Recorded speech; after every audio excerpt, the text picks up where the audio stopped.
planning properly with Okay. how much I should be spending. Wonderful. All right. At least you know the, the direction in which you should go.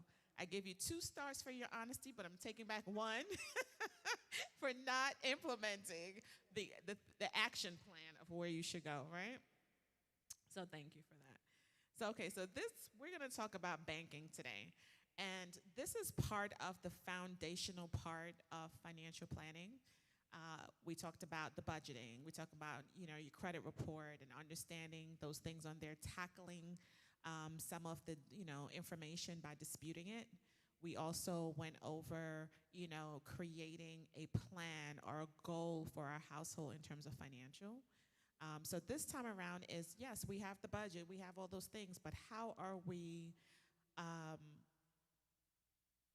dividing the funds as they come in, right? How are we diversifying our banking?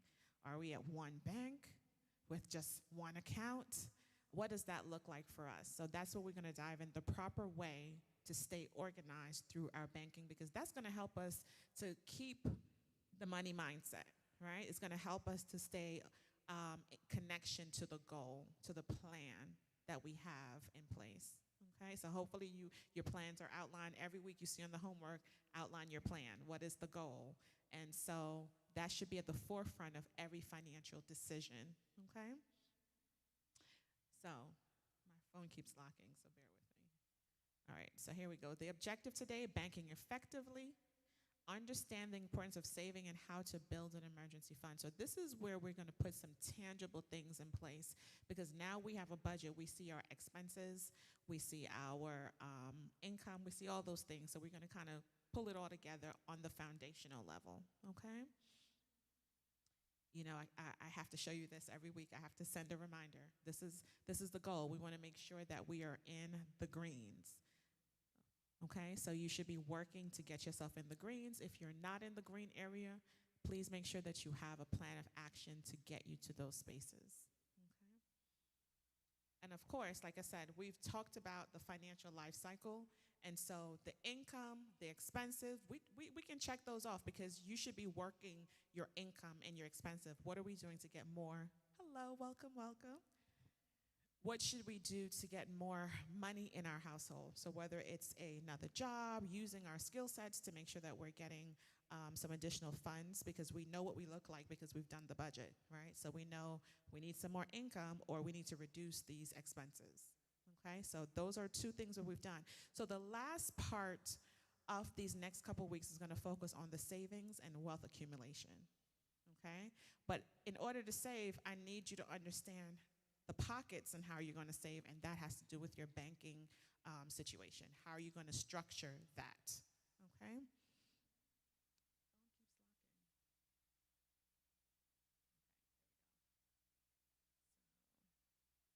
All right, so introduction to banking responsibly.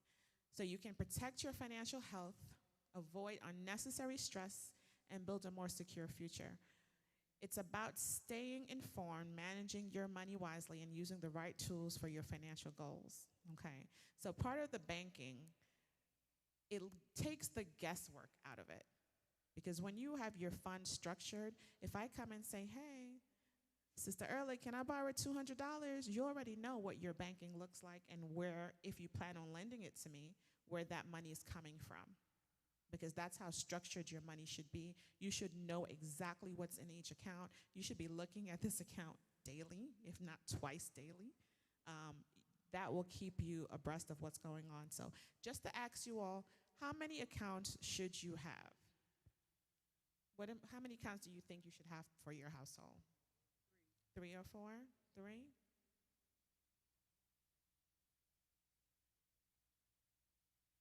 That's all you have? Okay. Good start to the foundation. Okay, why do you say 3 or 4? What are your 3 or 4? Here's a microphone. Oh, Pastor, you have the.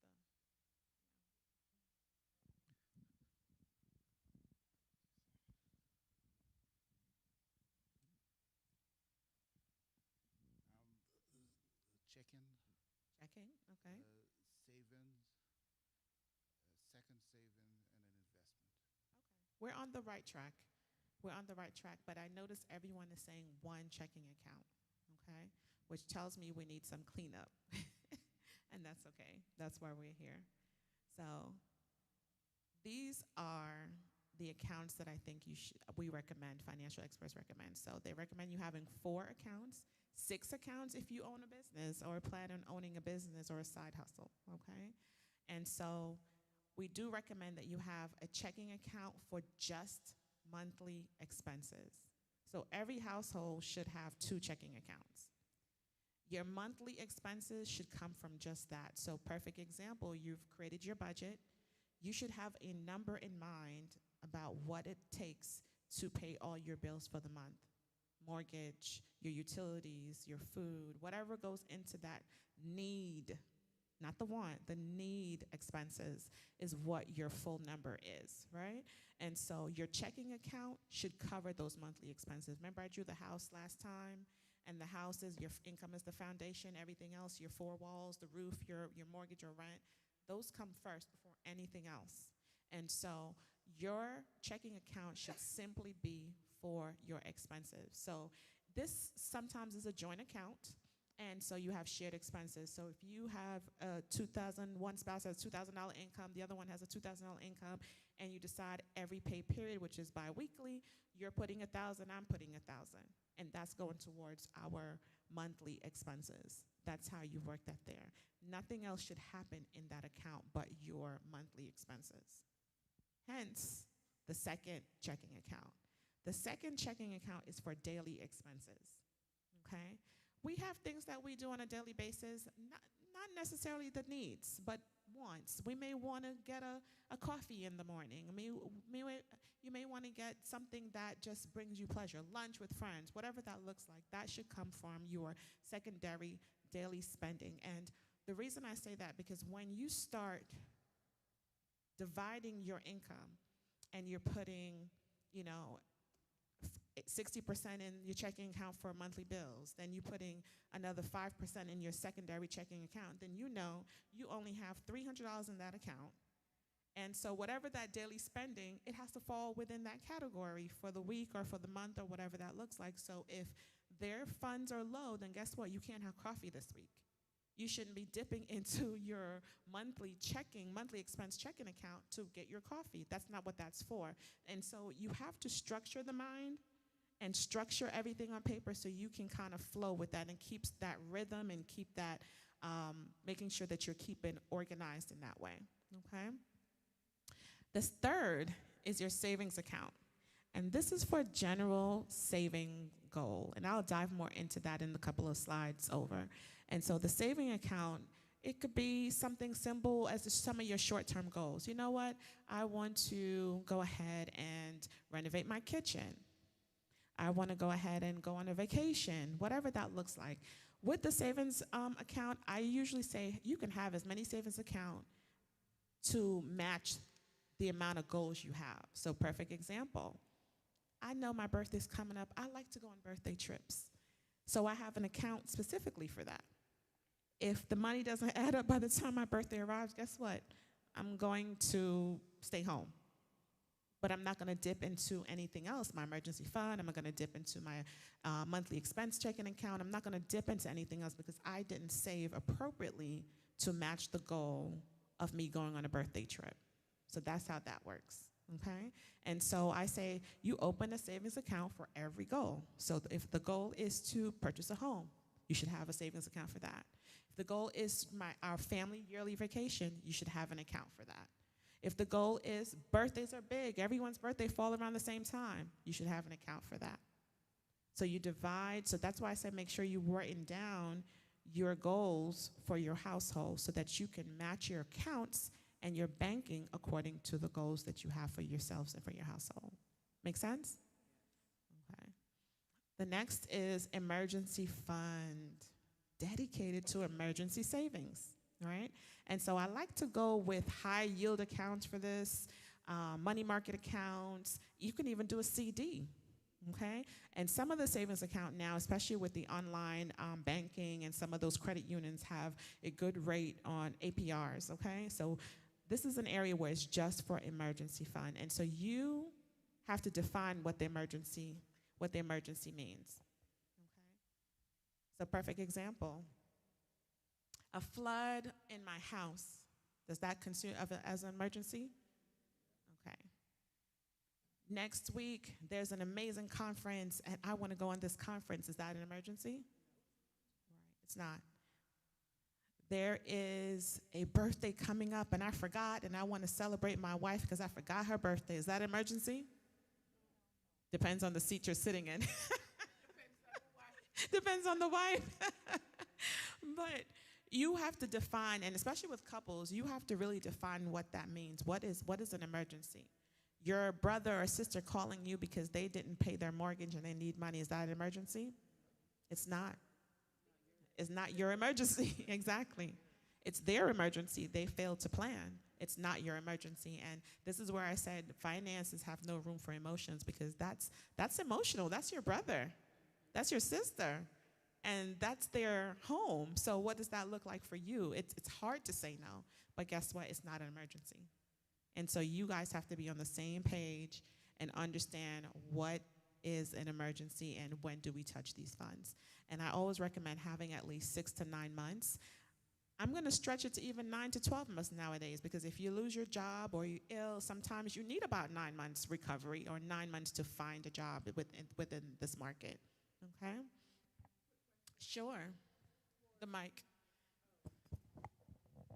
For CDs or money markets, those high-yielding accounts you talked about, Yes. how accessible are those funds anytime you need it? It's not. And so Okay. a couple of slides over, you will see. Okay. Money markets are accessible. And so we're going to talk about the short-term, long-term goals that you have. And so you have to decide, is this money that I need to, perfect example, if I'm going on vacation in the next 6 months, you're okay not touching these funds within 6 months, so you may want to lock into a CD at a great rate. I know CDs right now are like 3.808 to about 4.7s right now, depending on the credit unions. So you may want to lock in and make some money, right? And so with a CD, once you're locked in for that 6 months, 3 months, 8 months, whatever you lock into, you cannot touch it. There will be penalties. So you have to understand what you're getting yourselves into. Money market, it's easy accessible, but you want your emergency fund not to be easily accessible for those things where we get blurred lines and not understanding, because we're human. So sometimes we get into our feelings and say, oh, that's my sister. I mean, I can give her 1,000, but let me see if I can pull out 200. You have to know yourself, right? And so you have to really read the fine print, understand, and it's okay to ask as many questions as needed to make sure that you are understanding how locked in these funds are. I hear you keep going back to credit unions. Are you saying that the credit unions do better on their CDs than regular banks? As of date, yes. Okay. As of date. The banks have not been so great. You will have one or two. I believe Truist at one point last year, and I actually did one, their money market was like a 3 point something, and that's the highest it's been in a long time. But now it dropped back down. I think most of them is less than 0.1. Some of them is 0.5, 0.4. So they're not that great right now. So I find the online banking as well as the credit unions have been really great. Okay. And I have some slides to show you. Comparing a 7 month with a 12 months, they're usually better on the 7 months. I don't understand that. Yeah. Yes, that's correct. But I mean, the economy right now, we have a new president, things are unsure, things are all over, so it can change. Those are things that really tariff happen. All these things are happening that does impact the finances in our country right now. Like the changes going on. The person who manages my retirement account has been pushing me to do riskier investments than what I'd been doing. I've been very on the slow path, basically. And so she's like, you could get more money if you put your money here, there. Do you have any recommendations for like doing things that are a little bit riskier now? Unless you have a time for investments later on. We do have a session, I believe this 5 is about Okay, then I'll investments, and I wait. actually have a guest speaker coming in, which is Okay. my financial planner. He's Okay. coming in to speak to us about it. But I must say right now, and I'm just thinking age-wise, you're at a point where you can do when people say invest aggressively, it doesn't mean you have to invest aggressively 100%. So if you notice when you look at your ledger, it breaks it up and say, okay, 10% into this, 20% into this. You can decide and say, you know what, I'm going to do 60% safe or moderate, and then you can do 40% aggressive. And so you have to be comfortable with potential loss, but know when you are in a long-term 401k, IRA, Roth IRA, those are things that it's going to go up and down. That's the market. And so you can't look at it every single day and cringe, because you're going to have a steady period where it's going up and just level off. You're going to have some periods where it dips, but then it comes back up, and that's just the market in general. But I would say do what is comfortable for you, and if it's not 40%, you may want to say, you know what, let's go 30% aggressive, 30% moderate, and then the rest safe. So you can break it up that way. And I always say, understand what your goals are in terms of retirement and where you are right now in terms of age. Because a younger person can do a whole lot because they have more time to bounce back. You may not, and you may have a lot more to lose than a younger person who's just coming in, you know. So you want to look at it from that perspective. Okay. All right, so the other 2 accounts that we say that you should have is, if you own a business, is optional business checking account. One of the things that get people in trouble all the time when you have a business and you don't have a business account and you're doing business from your personal account, you leave yourself open. If something happens and I decide that I'm suing you and your business, guess what? The first thing I'm going to take a look to see if you have a business account. Now, if you have it separated where you have a business account versus your personal, I can only go after your business account. But if there's some transactions where there's blurred lines between business and personal, you have opened yourself to me, and I can go ahead and get into everything that I need to. And so it is very important that we keep this separate. I can't stress this enough. Even when you have a business account and you are paying yourself, you don't say, I'm going to use my debit card from my business account and I'm going to pay my mortgage because I know I'm paying myself $1,000. No, you literally do that transaction. You transfer that money from business account to your personal account, and you label it paid to yourself or paid to whomever. But you have to keep them separate. And it's good for organization so you can see what's going on. So your checking account for your business should just be for business-related expenses only. A lot of times I forgot my card. I can just use my business card to get gas. But it's not a business trip. So you have to be very careful with that, especially when you do your taxes and you turn everything over. You want to make sure everything on the business end is about business. All right. My rule of thumb, for every checking account you have, you should have a savings account. That's my rule of thumb. So think of it that way. So if you have a business checking account, you should certainly have a business savings account.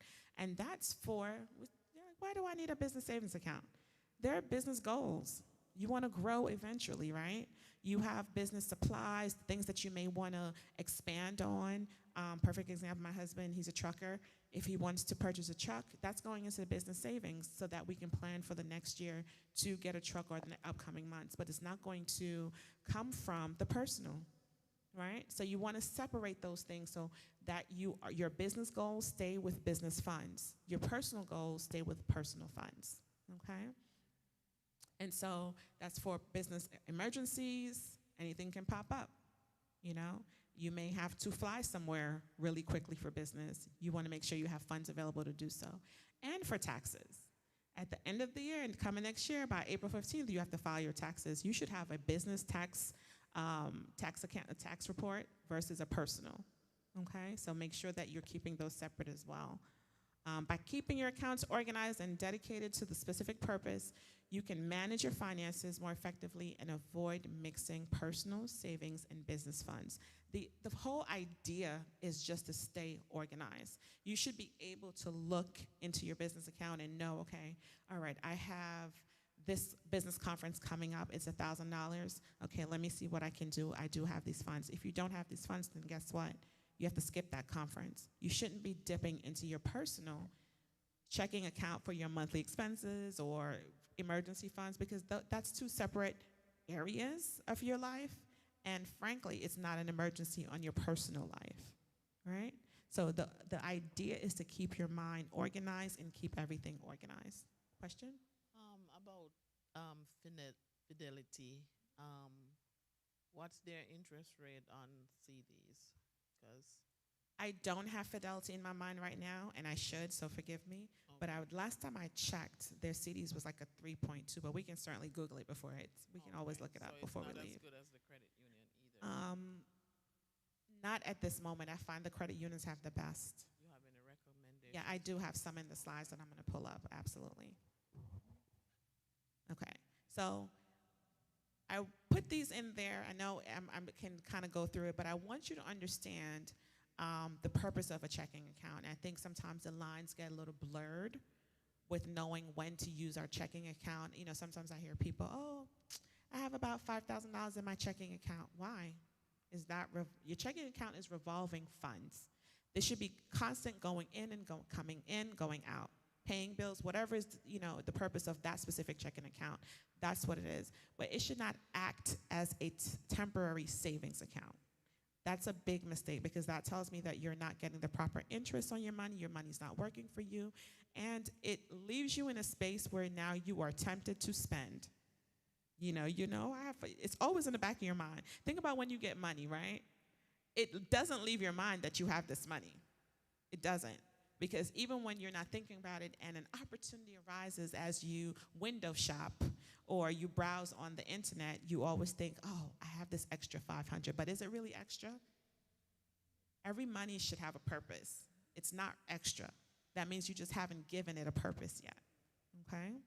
And so the checking account is used for everyday transactions such as bills or receiving income, your direct deposit, making purchases. And again, you can have as many as you need to as long as you have given that checking account a purpose. I do a lot of online banking. Every account, it doesn't say checking account, it says vacation account. It says bill account. I literally name it. So when I click into my online banking, every account has a name. Do that until you sometimes you have to trick the mind, right? The psychology behind it. Trick the mind to kind of really understand the purpose of each of your money that's coming in. Understand what it's designated for. The considerations to look for when you're opening a checking account, look for an account with low fees, easy access, so whether it's online or ATMs, because you want to have access to your money. Checking account is something you should have easy access to. At no point in time should you be locked out from your checking account. If so, close it, find another banking institute, okay? The features like mobile checking and deposits and overdraft protection, and I don't like to pay fees. I am frugal in that area. I don't like to pay fees. So if you can find some banks that offer a no-fee checking account, or they say, you know what, if you maintain $500 in the account on a monthly basis, then there will be, you won't have a fee. Or they say if you open a save, I know Wells Fargo is good for that, if you open a savings account, it kind of links your checking and savings. So as long as you maintain a certain amount of money within your savings, there's no fees for your checking. So you shouldn't be giving away. I don't care if it's $2.50. That's my $2.50. You should not give away money. And even with ATMs, find out the ones who, especially for me who travel internationally, find out the ones who have other relationships with other banks. So they have sister banks in other countries where, again, you won't have a fee.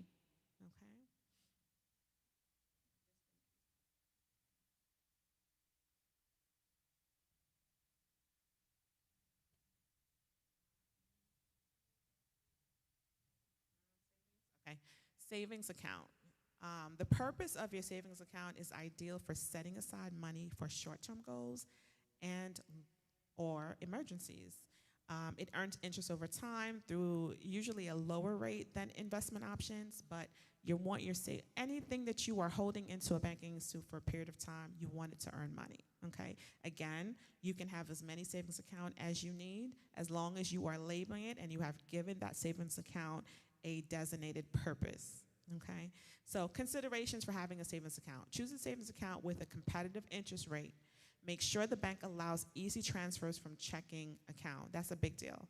So if you want to, perfect example, you have your checking account that's for monthly expenses, and you happen to have gotten rid of a bill, and then you have this extra money sitting in your account. Is it extra money? Not a trick question. Is it extra money? You want to move that into one of your savings accounts, because what did I say? Your checking account is revolving. And so any money that is sitting there, Pastor, you were going to say something? I was going to say, if it stays there, it may get spent. Immediately, because all of a sudden you have the finest taste in these restaurants. All of a sudden you see passing all these gourmet places, and all of a sudden you need a new purse for the ladies. The guys, all of a sudden you need new music equipment or golf, whatever. But we find ways to manipulate our mind into spending this money, this extra money. It's not extra, people. It's not extra. We need to move it out of there immediately and give it a purpose. So the purpose of it is, okay, well, I have this extra money. You know what? I'm going to put this in my vacation account, or I'm going to put this in my emergency fund because I realize I don't have 9 months of emergency funds. So I'm trying to build that as soon as possible. Let me move this extra money into that area. Okay? Question for you. Sure. We understand from the last time the emergency fund is critical part of the planning process. But a lot of folks are not at a place where they can even start an emergency fund or have one. What are the best steps to get you set for an emergency fund? I mean, you should have one, but a lot of folks don't have one. So how do you go about setting one when you have all these bills to pay? That is an excellent question. A lot of people, they say, most emergencies happen within the range of $250 to $500. And you'll be surprised, a lot of folks cannot find $250 from anywhere, right? And so my rule of thumb is there has to be a sacrifice made somewhere. You want to put aside your first $500 as soon as possible. So perfect example, if you're getting paid biweekly, then you want to calculate how many pay periods will it take for me to put, whether it's $20, $30 aside until I bill up to $500. You cannot, and I repeat, you cannot wait until the emergency comes. Another thing that I think of is with your car, and I'm using the car because everyone has a deductible. What is your deductible on your car? Your car is your way to work. It is, especially here in Georgia, it is a necessity. You cannot jump on the train like you do in New York. You cannot jump on a city bus like you do in New York. And yes, we do have the train, yes, we do have the city, but it only goes but so far in the metro area, right? And so what is your deductible on your vehicle? Most deductibles are within that $500, $750 to $1,000. You want to at least have that set aside in your emergency fund. And so I know it's hard. It is a sacrifice, but before you even tackle that debt, and remember we talked about doing the snowballing, I would say try to at least put aside $500, and then you go into tackling the snowballing of the debt or anything else. But if you are so tight in terms of lacking of income, then we need to start thinking about what other things we can do to get additional income so that you can get to a place. And again, it doesn't have to be forever. You can say, you know what, I'm gonna work a second job for a year. That will make a whole leap of difference, believe it or not, if you have a second income coming in for a year. Think about that, right? That's why a lot of people do Uber drivers. A lot of people work the Amazon delivery. They find little jobs that can make a difference. If you're a great baker, you may want to say, you know what, I'm going to do some birthday cakes, I'm going to start selling birthday cakes and market and say, hey, if you need a birthday cake, tell everyone, spread the word. You know, birthday cakes nowadays, especially specialty, and you're good with decor, you can get sell a birthday cake for $250. You know? So you have to start thinking about how can we get additional income to support yourselves to get into a better financial situation, because you must have an emergency fund, at least the bare minimum of $500. And again, it's going to take sacrifice, and it's going to take consistency. Consistency is the word that we've been using for the past couple weeks. You have to be consistent in your habits and your behavior. So yeah, it's hard. It's sometimes you can't even think about where I'm going to get this $500 from. But if you break it up and say, $25 every week, you'll be surprised how quickly you get that $500. Okay? A lot of people right now, you're getting tax returns and filing taxes, and you should be setting aside some of that money for emergency funds.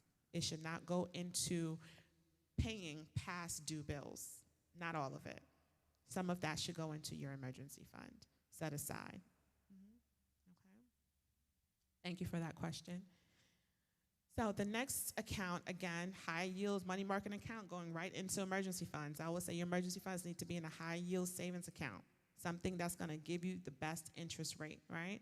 And so the purpose of this is to, again, high yield savings account or money market account offers a higher interest rate than a traditional savings account, ideal for longer term savings and money that you don't need immediate access to. And so we go back to those CDs and those, some of those money markets, some of the credit unions, they'll say, hey, have a money market account at 4 point whatever interest, but I need you to have it there for 6 months. Make sure you don't need this money in the next 6 months. And that's why I said it's the perfect place to put your emergency fund, because you shouldn't be touching your emergency fund. Hopefully you won't have an emergency within the next 6 months, right? And you can have as many as you need to. Compare interest rates, fees before opening. Some accounts have minimum balance requirements. Make sure you understand the minimum balance requirement, because if not, then you will be hit with some fees there, and so you're not making it work for you, essentially. Okay.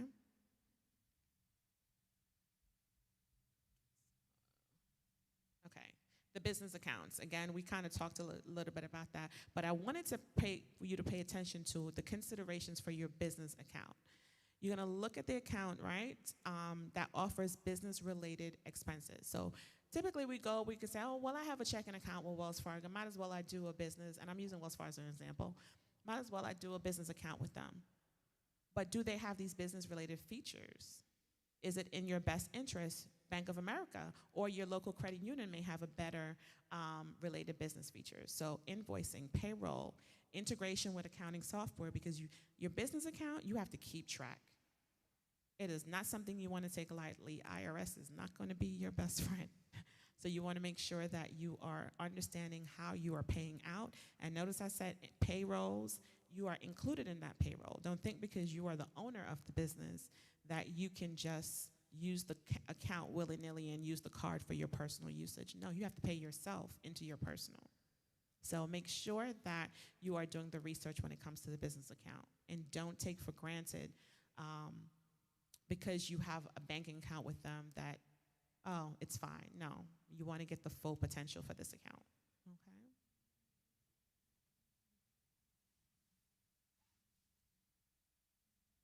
Retirement accounts. Okay.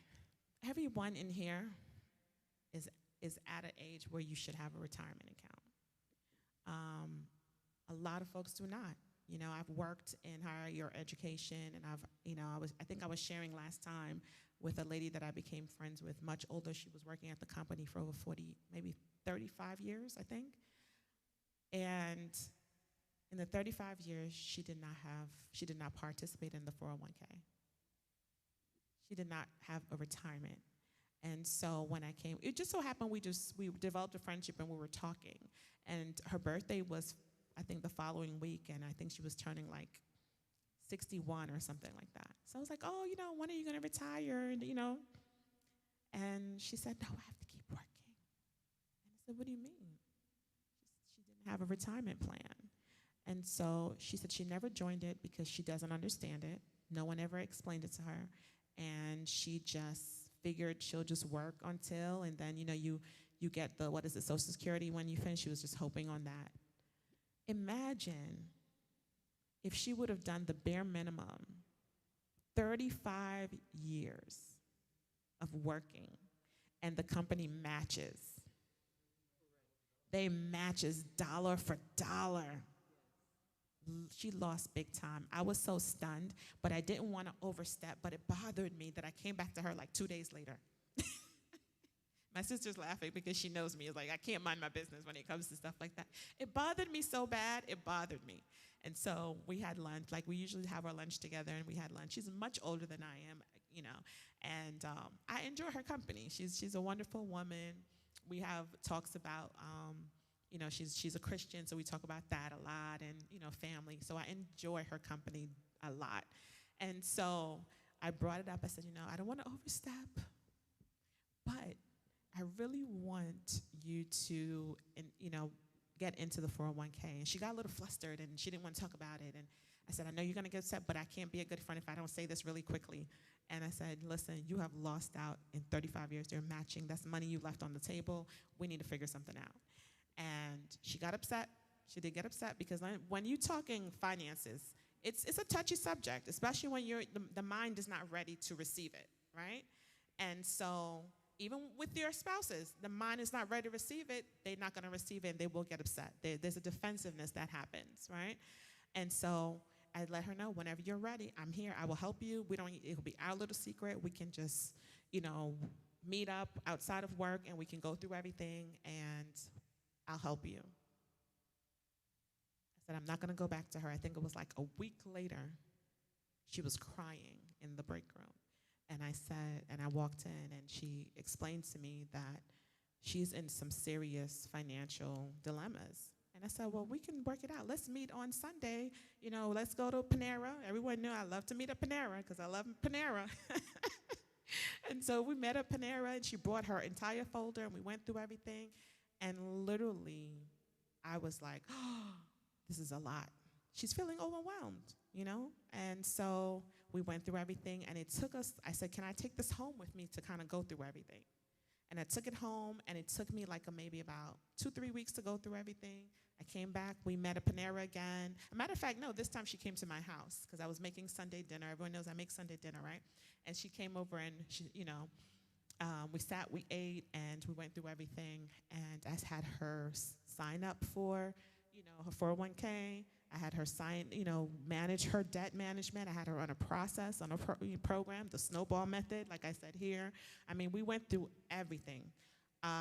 Again, she had one checking account where all her money was going to that checking account. I was like, no, we're going to open some bank accounts. And that's what we did. And we did all of that, and she's going through the program. Once in a while, I check in with her. How's everything going? I see that she's a little bit lighter. Because when your finances are in order, the stress it's removed. The weight is off of you. So you can laugh and really laugh, right? And you can enjoy life a little bit because the stress is not on your shoulders. And so again, probably like a year or two went by, and she got a statement in the mail. And she said, I couldn't wait to come to work this morning. Bam, look at that. Look at that. And I said, well, let me take a look. She was so excited, the amount of money that she made in her 401k in the 2 years. And she just kept saying, imagine if I would have done this 5, 10, 15 years ago. I said, I know. Yes, I know. And so just the other day, I spoke with her, and she called me. She said, Alexia, guess what I did? I finally got that house. She was able to purchase the house debt-free. 401k is looking good. Savings is looking good. And she's like, oh, you have to come over for brunch. We're gonna make a date of it. And literally that was like maybe a couple weeks ago, maybe like 3 weeks ago or so. And she's like, she purchased a house. And I felt so good for her. I felt really good for her because she's now at the age, that retirement age. But she's still in her, she's very, vibrant and active, so she's still working. But I say that to say, a lot of it is not knowing and not wanting to know because you know what you don't know, right? Because she said, I just didn't understand it, so I just left it. You know you don't understand something. You know you don't get it. So why not, if you don't even want to take the time out to learn about it, why not hire somebody who knows, who can advise you to say, okay, let's do this. This is the plan. So you just follow the plan. Perfect example, you go into the gym. You're going to follow the instructor. You don't know what to do in the gym. You're going to go to a class. You're going to get a little trainer to help you out. Same thing with your finances. You're not going to know everything. You're not going to have all the answers, but there are people who are in this profession that can help you to get on your way to financial freedom, you know? Yes. I just wanted to say and endorse that last thought, because a lot of times we get ourselves into trouble when we think we know a lot, and we may indeed know a lot, but the point you made, you don't know everything. And having someone who that's their profession, someone who's trustworthy, and having those conversations to improve or to refine or even to check your knowledge. Because sometimes we have a form of knowledge, not trying to get too biblical, but we have just a form of it and we don't really fully understand. And as a result, we actually miss out on greater gains or even greater security because of our lack of knowledge. Yes, lack of knowledge, keyword. And so we have to really find someone to help. If you don't know, don't run away from it. Because remember, I told you last time, just because you ignore it doesn't mean it went away. It just means that you have just delayed it. That's all. But it's going to come back to you, you know. And so, like I said, the retirement account, everyone in here should have a retirement account. If you do not, you could go online right today. Fidelity, JP Morgan, any of those places. What's the other place that you said you loved? Is Fidelity? Okay. So Edward Jones, I'm with Edward Jones. I mean, feel free. Exactly. You could go right online and open a Roth IRA account right now, literally. And so the purpose of that account is just to make sure that you are helping yourself to save for your retirement, especially nowadays where people are living longer than usual. And we're in the era of these young people protecting their peace. So you can't count on these young folks, you know, taking care of you in the way that you think you need to be taken care of, right? And so you want to maximize employer match in the 401k, explore both traditional and Roth IRAs based on your tax situation. So every situation is going to be different, and you want to make sure that you're getting advice based on your situation, your household, because it's based on, you know, your tax bracket. What does that look like? Okay? And so the next thing, of course, credit card. I put it on there. It's not necessarily a bank account, but I put it on there because I think everyone should have at least a mature credit card. And I say mature because it's not a Macy's, it's not a store card. It's something that you're going to get some great things, benefits from to help you boost in your credit score, help you boost in your credit history, things that you can utilize to kind of get back from. So the purpose of credit cards is use borrowing money to make purchases, which you repay later, but you want to use it responsibly, and it also is to help you build your credit, right? Choose cards that match your spending habits. So perfect example, I'm going to go back to if you have a business and you travel for your business, you should have a credit card for your business.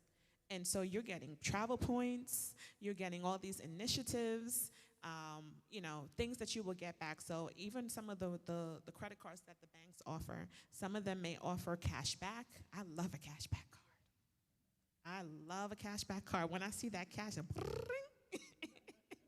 and then you can send it to your account. Ooh, that's a great feeling. So making sure you are getting something back. So choose cards that match your spending habits and ensure you pay off balances in full to avoid high interest rates. Remember, we talked about your closing date versus your payment date. So make sure you are, before your closing date, you are making sure that the card has zero balance on there. So it's reporting in good standing and boosting your credit report as well, your credit number, credit score, excuse me. Okay. I want to talk about savings accounts, right? And so, yes, we have identified some great savings account, great high yield ones, APRs, but we are opening accounts that are in line with our goals, right? And so our short-term goals and our long-term goals. So I wanted you to kind of understand what that means. Because again, this is an area where the lines get a little blurred. And so your short-term goals, the characteristic of short-term goals, right? Your time frame is within 1 to 5 years. So anything that you're going to do within 1 to 5 years. Perfect example, if I say you're going to renovate your kitchen, that's within about a year or two, so you want to save. No one should start doing things without having a plan of where this money is going to come from. A lot of people take vacations and start renovating and start doing, and it's check by check by check. No, the money should be readily available. How do you do that? Open an account specifically for that goal, and it's going to happen within 1 to 5 years, okay? Risk tolerance. Make sure that it's low, because it's a short term, right? And so your savings needs should be accessible, so safer and more liquid assets are best. So meaning that you have access to this money at any time. Suppose you decide that, you know what, I'm going to do a renovation of my kitchen. Then you say, you know what, I don't want to do my kitchen. I want to do my basement. But then you realize you have enough money to do the basement. You want to access this. You want to get this money out, right? You don't want to be locked into something where you know you needed it within a year and you locked into something for 18 months. So make sure you understand what that looks like, okay? So anything from, again, money market accounts or savings accounts with a good interest rate on it. Liquidity.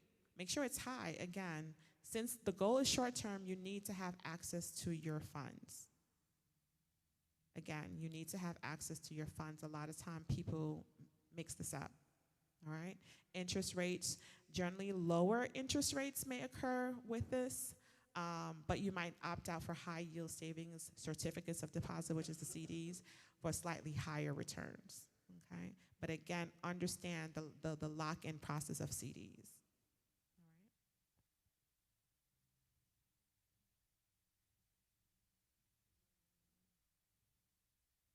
So short-term goals examples. So again, vacation fund, home repairs, holiday gifts or events.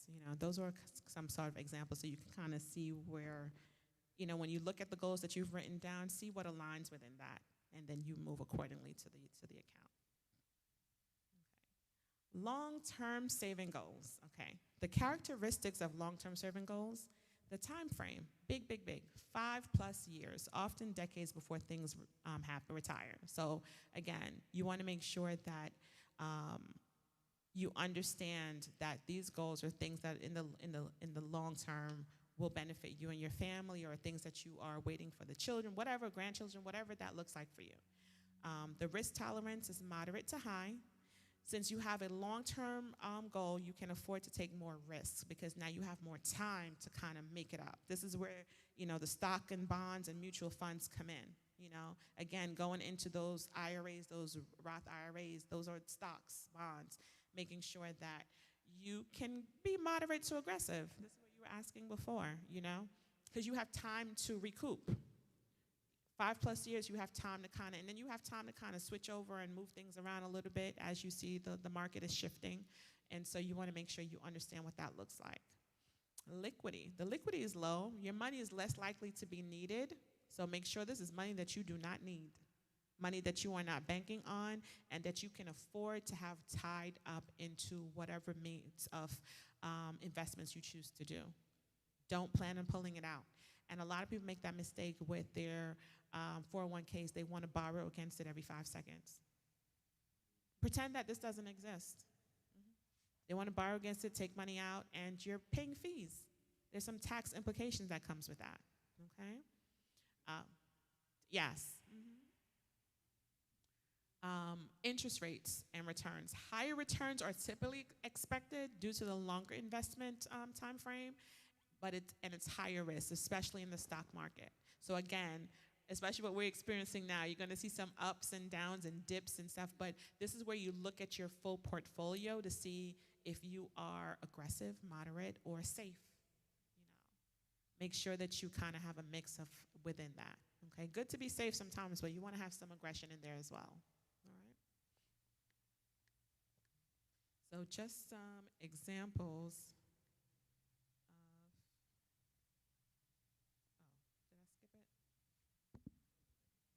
On the next one? Okay. I think I'm missing a slide, so forgive me. Okay. I forgot. Okay, I'm missing my example slide. I don't know what happened there. So my example slide is for long-term goals, again, is like your 401k. Another one, it would be like if you have children that you're saving for college, the 529 plan. That's a long-term goal. If you want to know later on, you want to invest in some real estate and land and purchasing and things like that, that's a long-term goal. So those are things you want to make sure that you set the money aside. And while you're planning on this goal, you know, the money's readily available when you're ready. Perfect example, you're working and, you know, I'm going to retire by the time I'm 65, 67, early retirement, 63, 62, whatever that looks like for you, right? But you know that this money is working on your behalf. So by the time you retire, this is how much money I should be getting every month for my retirement. So as you plan for your long-term goals, and I'm using retirement as a big one, and we'll dive more in week 5. We have Jason coming in to talk about retirement, investments, and those kind of things. But I want you to understand that do not invest blindly in terms of the amount. You know what your income looks like right now. You know what your monthly amount is right now. So when you retire, what will that look like? Will your house be paid in full? What expenses will you have in that moment, and how much money do you need on a monthly basis to live according to what you're accustomed? Will you downsize your living arrangement? What would that look like for you? Will you move into assisted living? Do you plan on selling your home and using your home as part of that? What does that look like? So you have to really ask yourself these questions, and I'm looking forward to Jason coming in because he's going to give you some great strategies for that as well. But when you are thinking about retirement plans, you have to understand, okay, am I preparing to have a nurse just in case something happens to me physically? Assistant living. Some people don't have any children or, you know, other family members that's going to help take care of them. What will that look like? What will your quality of life be? And so a lot of times we think about, oh, we're able-bodied and we're good to go. But as we age, things happen. You know, this morning I'm getting up. My knees told me differently. I was like, wait a minute. How old am I? My knees remind me every day, you are not 23, you know? And so you want to prepare for that, you know? So take a look at what your financial portfolio looks like now in terms of your assets, and how do you want to account for that in your retirement. You know, or is your house even a factor? Will you be passing it down to the next generation? What will that look like for you? And I know these are tough questions, but that's why I say you take the emotions out of it and make some solid financial decisions while you are in the right state of mind to do so. Okay? All right. So we are going on. So some of the banks that I've identified. So online, when we're talking about the recommendations, a lot of it, unfortunately, is credit unions. So online banks and credit unions often have higher annual percentage rate yields compared to traditional banks. So in Atlanta, Georgia area, these institutions, so Wings Financial Credit Union offers a Platinum Plus savings account for 4.5%. Say you pick up like, you know, a good $2,000 to $5,000 and put it in there. What do you think that would look like within a year or so? That's a great return on a monthly basis, right? 4.5. PNC Bank, everyone knows PNC Bank, right? They're providing high yield savings account for 3.95%, available online in eligible markets, so certain markets, but in the Georgia area, they do have it, and you could go into the PNC locations as well. They want your business. They will welcome you. And a lot of them have, you open an account, we can give you $250 in the account. That's free, $250, plus a 3.95% interest rate. I love it. APR, excuse me. First Technology Federal Credit Union offers a premium reward savings account at 3.9. And this is as of Friday. Okay? Georgia United Credit Union, I swear, I'm around people who swear by this credit union. I'm part of an organization. This is where we do our banking, and so provides a high earning savings account rate at 3.5. But they have great customer service. The banks are great. The credit union is great. So this is a good one as well. CDC Federal Credit Union offers a savings account of 5.12% on deposits up to $10,000. No, I put this in there because it says members under 19. I think last time we had a couple questions for people who had children under the age of 19. You should be opening accounts for your children. And so if you have a $10,000 that you can pull from somewhere really quick, I know it's a lot of money. I know it's a lot of money, but this is a great, and opening in your child's name and you be the custodial for that. 5.12%? 5.12%, I'll take that, you know. Western Alliance Bank offers a high yield savings premium account at 4.25% with a minimum opening deposit of $500. That's great. Yeah, yeah. So only thing you need to open it is $500. The others don't have them, except for the 10,000 ones, but the others really don't have a minimum. But you want to at least have between $500 to $1,000 to open an account, okay? So that you can see some return on the money. And keep in mind, there are no rules against you constantly investing in that account. So perfect example, you may start out with 500, but then you may fix it into your budget, right? The budget to transfer some money in there every pay period or at least once a month. Okay? Now, with these numbers, they don't stay like that all the time. So you want to always check. Unless you're locked in like a CD where it's locked in and it's guaranteed, these numbers may change. A lot of times I find that they change within 3, 4, 5 months, period.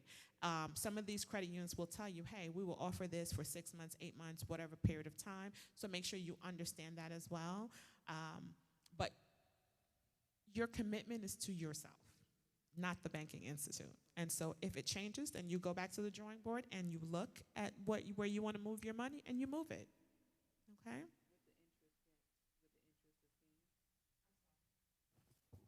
So in case you are to have a high yield saving account with any of these bank institutes, and they do have it only for a certain amount of time, the money that is gained while it's sitting there, you can take that out without penalties and move it somewhere else and gain some more. Absolutely. So that is just you move your money around to get money. And so if you're locked in or they tell you, hey, we have this available for 6 to 8 months, you keep it there for 6 to 8 months. But you set yourself a reminder to go back to the drawing board in that 6 to 8 months to move it to where it's, again, gaining some interest on it, some APR. Okay.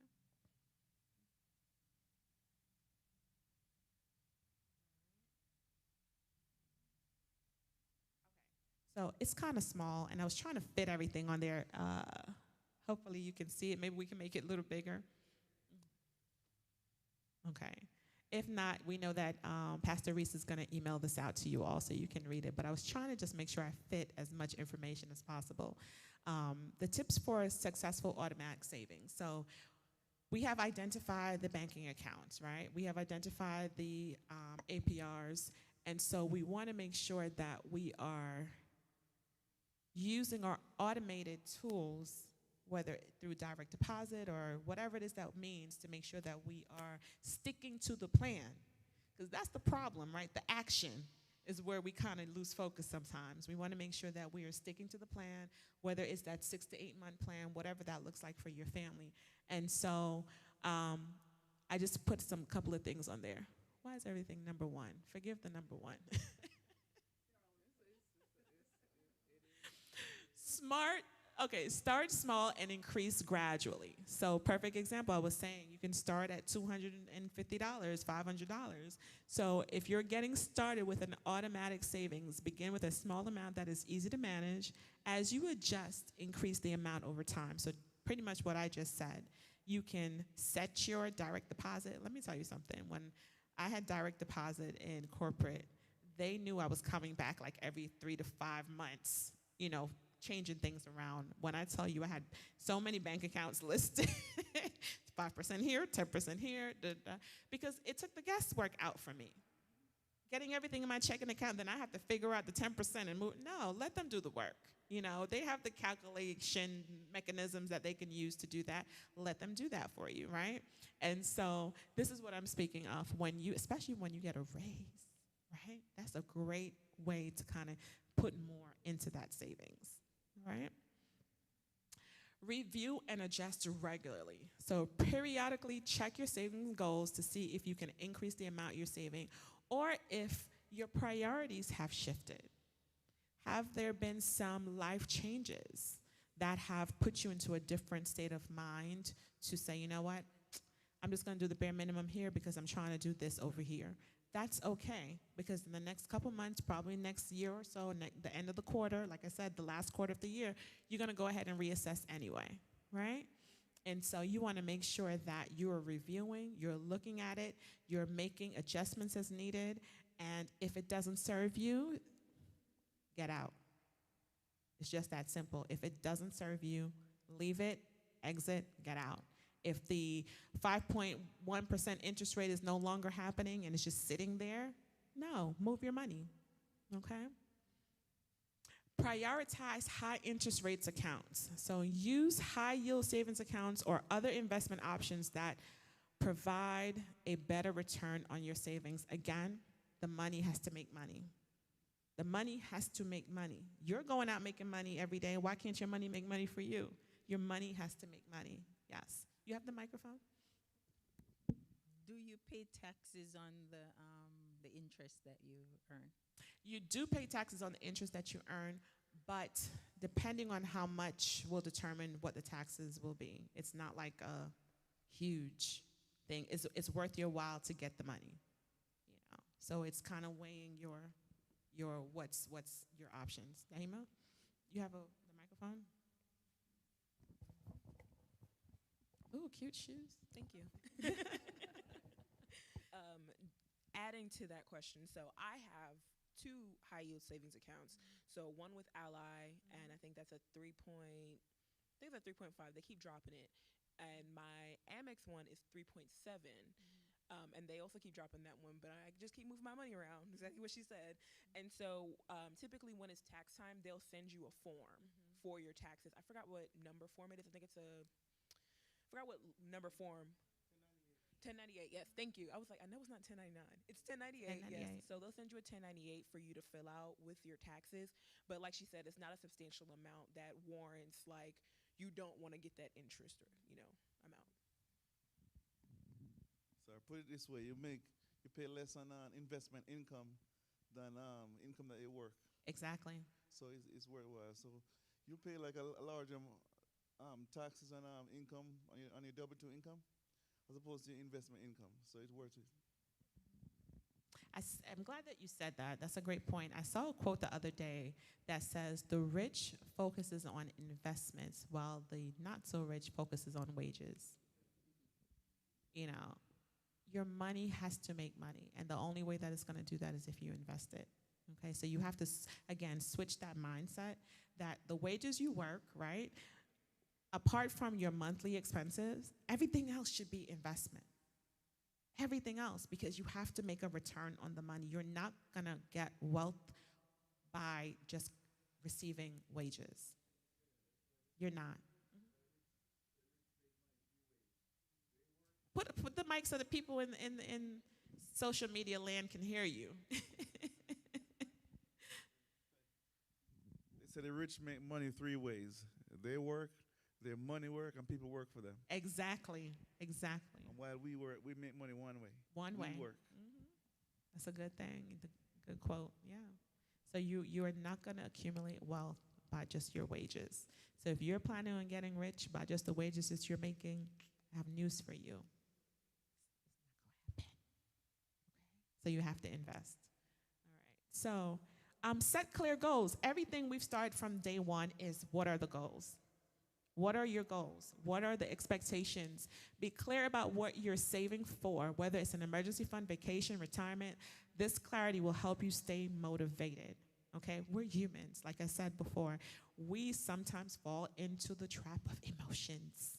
And so we want to make sure that we are tricking ourselves out of those that emotional area and stay motivated, stay consistent in the act. So the only way we're going to do that is if we have a plan, and if the plan is clear, and if everyone is on board with the plan. Because if you're in a household of 2, 3, 4, right, and you're the only person that knows the plan, because the plan is a magical secret, and you're the only person that is working towards the plan's not going to work. Because while you're saving, while you're investing, everyone else around you within the house is spending. So it's not going to work. Everyone has to be involved. For those who live alone or single, you have to be mindful of that, so you can tell your friends or tell family members, I'm sorry, I'm not going to make that trip. I'm sorry, I'm not going to make that dinner. I'm sorry, that can't happen, because you know what your goals are, the end game. So you have to be very clear on that. By setting up automatic savings, you ensure that you're constantly building wealth without needing to actively think about it. That's the part. You're taking the constant thinking about it out the way. Because if you're set for the next 8 months, you don't have to come back to the table until that 8-month time. Maybe 7 months, so you can prepare going into that 9th month, right? And so you want to make sure that you have that. It's making it easier to achieve your financial goals. So again, what are the goals? What is the purpose? Why are we doing this? What is the why? And so we really have to answer that question. This phone. Any questions what we talked about so far? Okay. Homework. You got to have homework. Again, write down your 5 dreams, turn them into your goals. What are your 5 goals for yourself, for your household, for your business? What does that look like for you? And so if you have not done that, you need to do that. So that's going to always be on your homework. Make sure you understand your goals, write them down, make them plain, so that way you can put a plan of action in place, okay? And so your homework for the next 2 weeks, review and organize your current banking structure. So what does that look like? Do you have the proper amount of banking accounts needed to stay organized? Is your checking account designated for your monthly bills? Are you dipping and dabbling into that account? What does that look like? Are you making sure that the right amount of money is going into that account on a monthly basis so that your bills are covered on a monthly basis? You should never be short on your bills. You could be short on your second, daily spending account, but not on your monthly expense account, okay, for your bills. Review your current banking rates and switch to high yield accounts. So if you have savings accounts and it's just sitting there with a 0.01%, your money is not doing what your money needs to do. So you need to find out what other banks or what programs that particular bank have and compare it to other banks, see what interest rates or APRs they're having, and move it immediately. Close it and move it out. Okay, so really take a look at that. Create a plan of action to save 6 to 9 months. And again, it says 6 to 9 months, that's the recommendation, but I say 9 to 12. We know what the economy is looking like, And I use COVID as an example because that was a year that took a lot of people out financially. It really hurt people's businesses, not being able to go to work unless you were like in the medical fields or teachers that worked online. Your money was interrupted, And so what did that look like? Use that. Tap into that feeling and really say, you know what, let me prepare, because we don't know anything can happen. Anything can happen to you. It doesn't have to be a disaster of that magnitude, right? But a pandemic. But you, God forbid, you go outside and you fall, right? You slip at work. What does that mean? Are you worried that the next month's mortgage is not going to be covered? Okay. So we want to make sure that you have a plan of action to save 9 to 12 months. It says 6, I'm going to give you 6, but if you can push it to 9 to 12 months, I urge you to do so. And so what does that plan of action look like? It's literally looking at your budget that you've created, because everyone was a good student for the past couple weeks and you did your budget, right? Yes. I see some hesitations, but I'm going to assume that you were all great students and you created your budget. And so on that budget, you should be able to go to it and see, okay, all right, bills are paid here, debts over there. I'm in the green. The green to be able to put some money towards this emergency fund. So I'm going to decide that every pay period I'm going to put, again, it doesn't have to be large. It could be $50, $80 into this emergency fund. And as you go, you can up it, or, you know, if you get some extra money, then you can move it in there, you know. But start building your emergency fund. At least start with getting $500 set aside for emergencies.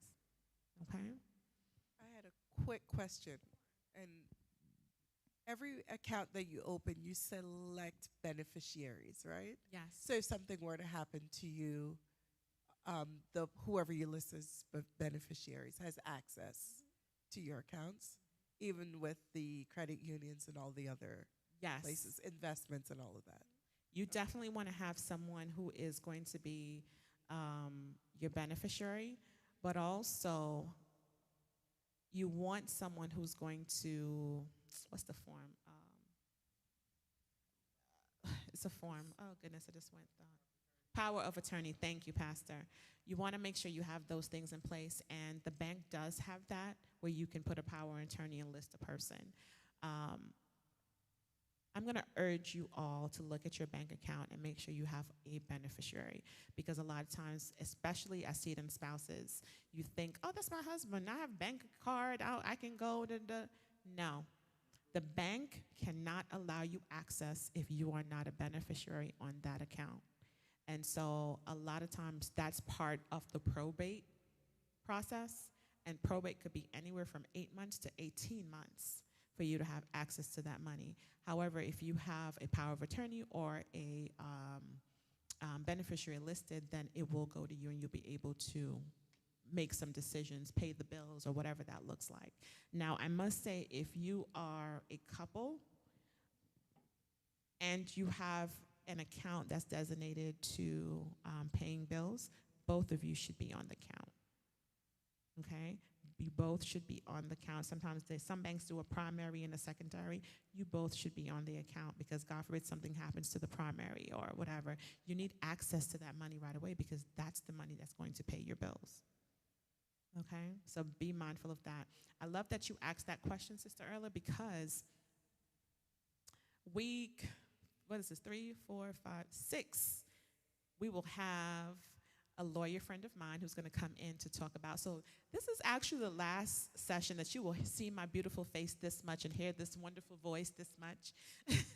I do have friends that are coming in, and so my lawyer friend, she's coming in to talk about, she's a trust attorney, and this is what she does for a living. So she will dive into the trust process. Everyone thinks, let me have a will. A will no longer helps. Okay? Yes, it's nice to know, oh, Uncle Tom left me, or Uncle Bob left me the house. But guess what? You got to go to probate. And if that house has a mortgage, who's paying the mortgage all this time? The bank is not going to wait. And the bank does not have to accept your payment. And some banks won't, especially if that house has equity.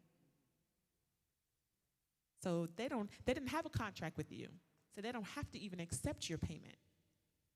Okay? And so there's a lot of things that you all have to know on how to structure your assets. And so her name is Charlene. Charlene's going to come in and really dive into that area, because that is part of financial planning. And that's the piece that people tend to, we get to invest in 401k, Roth IRA, and then we magically stop. I'm sorry, I said that's where I'm at. You stopped? That's all I got. And a lot of people do, especially us. We get to this point and then we stop. Like, we forget that we worked all our lives to get this house. We worked all our lives to preserve, jewelry that's been passed down generationally. That beautiful porcelain pot. For us, we're like a Dutch pot. You understand? So it's a valuable to you and your family, because that Dutch pot could have been from great, great, great, great granny, whoever. You understand? So you want to make sure that you are putting things in place that's going to protect the family assets and how you're going to move to the next generation. My mom is so, and I wish she was here to tell you, she always says, and Pastor, you can help me with the quote. I'm not good at quoting the scriptures, but she always says that you have to. The Bible talks about preparing for your your generations. You have to leave something. A good man leaves something for his children's children. So the Bible does talk about, and I can't remember the quote that she says. She says it to me all the time, and it sticks in my mind. If she was here, she would probably say it. But we want to make sure that we are creating generational wealth where our generations are not always starting from scratch. That is so wicked, to have our generation start from scratch. Think about when you started from scratch, right? And the things that you had to go through, the maneuvers that you had to do, and the hoops that you had to jump through.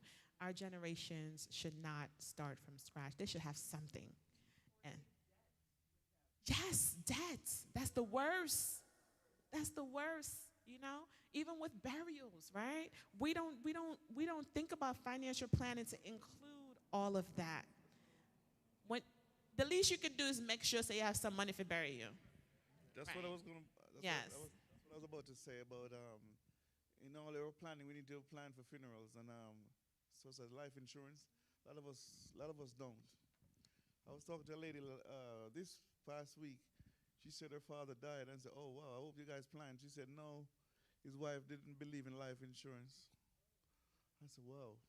So everybody has to go in their savings to bury the father.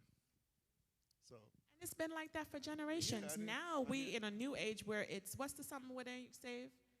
GoFundMe. Yes, everybody. We're in this GoFundMe era. The least that's so you can do is to make sure that you have enough. Yeah. Else, you know what? Not get cremated. Yeah. But Well, it doesn't make sense to me. Cremate. Because to do a funeral, I actually helped plan my father-in-law's funeral, and I was like, whoa. It's stressful. Emotions are high.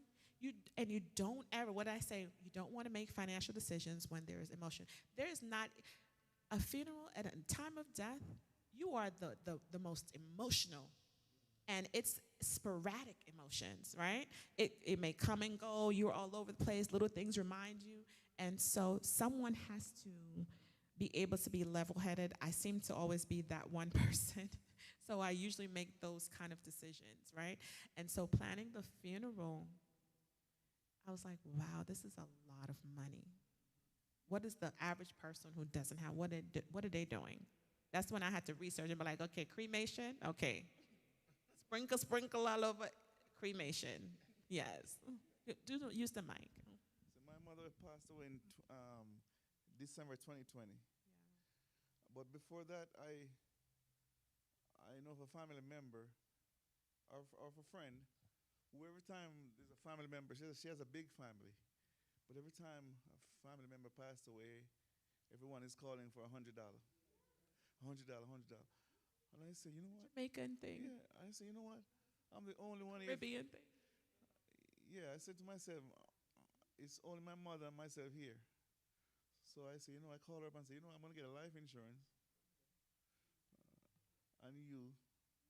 And she said, yeah, all right. And you say, all you have to do is sign the paper. I'll pay the, yeah. That was the best investment I'd make. So I did that in 2014. She died in 2020. So it's a good, I'm just saying, it's like thinking ahead. I said, so that was the best investment. So when everybody call or siblings call and say, Patrick, you need help? I said, no, just show up. That's the best. Yeah, just show up. No, we just need you to show up. That's it. Everything is taken care of. Let me tell you something. That is the best gift that you can give to your family. The best. I know sometimes, we all go into rough patches, and I've had this life insurance since I was like 19 years old.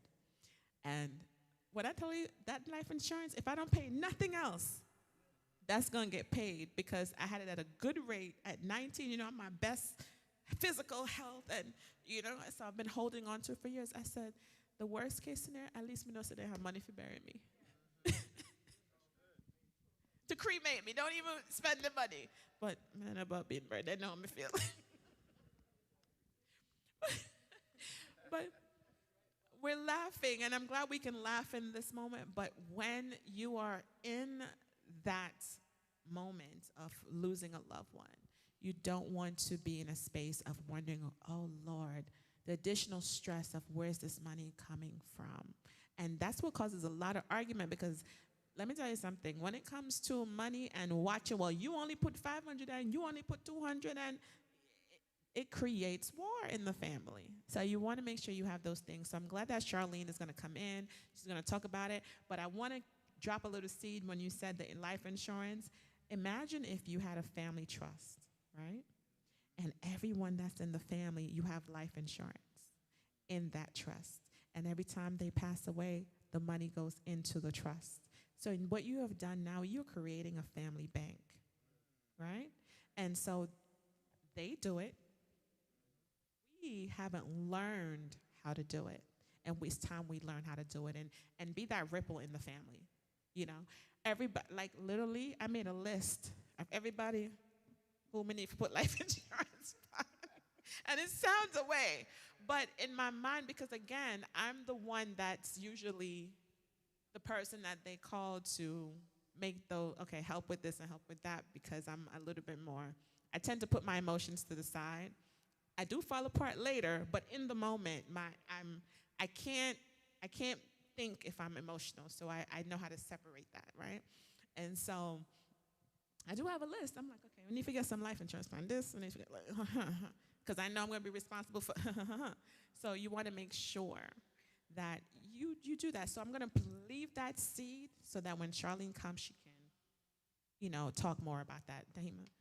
One last thing about the life insurance. I have had a friend who lost family members, and one thing that your job tells you, you can take your 401k out for the purpose of burying a family member or like that. They gave her such a hard time. By the time they were even ready to approve it, mother was already buried and everything was taken care of because they had prepared with the life insurance in order to do that. But she was never able really to get that money to do what she needed to do. It was just so happenstance that they had prepared ahead of time. And did have the life insurance. But your 401k, they say you can do that. Don't depend on that, because they will make it so. They make it so hard for you to get your money. Some of these companies, it was Voya in particular. I have personal beef with Voya Financial. I do not like them. But they make it very difficult for you to get your money, and your job does, because the more money you have invested with your company, that's how they're able to make their own investments into their infrastructure. So please think about that. Like, you need to have the life insurance. Your 401k is not going to be enough to sustain yourself. Thank you for adding that. That is excellent. That is an excellent point. I appreciate you adding that. All these other avenues, it takes a long time. And so you might as well put your dead person on ice. Yeah. Literally. Because it's not going to be in time. And they put you through so many hoops and hassle that by the time, remember, you're high in emotions. You're just tired. And so, so definitely make sure that we are thinking about these things. That is part of financial planning. It doesn't just stop at saving money, because what happens when, God forbid, you're not able to enjoy the money you saved? Then what? Okay. We're going to have Jason coming in on the week of investments. Well, I believe it's week 5, week 5. Thank you, Pastor. Week 5. And so Jason's going to talk about even the rollover. Like, when you leave your job, a lot of times people, oh, my 401k, let me just leave it there. No, because the only person that's benefiting is the company. So you want to take your money and roll it out immediately, and find you a financial planning service or a financial planner and make sure you're investing this money wisely. So those are the things I really want you to start thinking about. That's the end game of all this financial planning. So, like I said, I've taken to the foundational stuff. Now we're going into the mix of everything else. All right? For next week, next 2 weeks, we have session 4. We're going to talk about real estate, home ownership, investment property, and the buying and selling process. Because now, like I said, Think about what that looks like for you, where you are. We have some empty nesters happening. We have some, people in retirement. What does that look like? Do you want to downsize? What does the market look like now? Financial options, home inspections, appraisals. Do we want to step into investments of other properties? Right now, there's so many people who don't have homes. Do you want to be a renter? Do you want to be a landlord? What does that look like? Do you want to offer your home to someone else? There's so many grants and options and loans where you can get probably like a duplex and say, you know what, part of it, and there are grants that are out there that will help you. And if you say, you know what, I'm going to rent to a single mom at a discounted rate for low income, what does that look like for you? So start thinking investments in terms of real estate, your own property. Do you have equity? What does that mean for you? Are you utilizing your equity to your benefit? Or are you just sitting in the house collecting equity and it's just sitting there and you haven't touched anything to say, okay, let me use this money to invest in something else? That's also another form of investment where you can make your money work for yourself. But right now, your house is sitting there, the equity's sitting there, and it's not working for you. Guess what? Because you get, a lot of times, especially us, we get tied up in being so emotional when it comes to our homes. We can't let it go. We just can't let it go. But if you have great equity and it makes sense financially for you to sell and move, sell and move. What's holding you? Because of the memories? Take some pictures. So we're going to dive into next week, and it's going to be from Austin Realty Brokerage Firm. And she's a great friend of mine, Shakia Austin, and she's going to come in. She's handled most of our family real estate. And so if I ever hear someone want to purchase a home, sell a home, I will always say, see Shakia, because I know she knows her stuff. She's going to take care of you. And so her team is going to come in next week and just dive into some information when it comes to this. Okay? Dahima, you had a question? I was asking if it was Shakia who was coming. Of course it is. Of course it is. I do have a lot of friends who are brokers in real estate, but Shakia, I can leave you in her hands, and I know you'll be taken care of. When I was buying my house, Shakia actually found me a house 3 days after I started. That's not the house that I went with, but that was their fault, not Shakia's. And then she found me the perfect house, which is where I am now. So she's really great, very knowledgeable. I'm just co-signing. Thank you. I appreciate the co-sign. Thank you. So here is my quote for this week. Wealth is largely the result of your habits. So if you are not accumulating wealth, take a look at your habits. What habits do you have that's preventing you from accumulating wealth? And so that is a quote from John Jacob Astor. Do you know who that is? Astor is part of the Astor family, the billionaire, trillionaire family. He died on the Titanic. And him and his wife, actually, he's a real estate mogul. His family's into building and anything real estate, from selling, buying, building, whatever, architectural, all that stuff. And so he was on the Titanic, and he had his new wife, was pregnant on Titanic, and we all know the story. Titanic did not have enough boats, and he made sure his wife was placed on a boat, and he literally watched her sail away as the Titanic went down with him. But he wanted to make sure, because his wife was carrying a son, and he had he wanted to make sure his legacy lived on. And so his family was taken care of. He had all his documents, his trust, all that stuff in order, and he knew that. So he died at peace, knowing that his child would be okay, his wife would be okay. So just a little thing. So again, I told you I have these random facts in my head. Because, but wealth is largely the result of your habits, okay? Any questions, any final thoughts?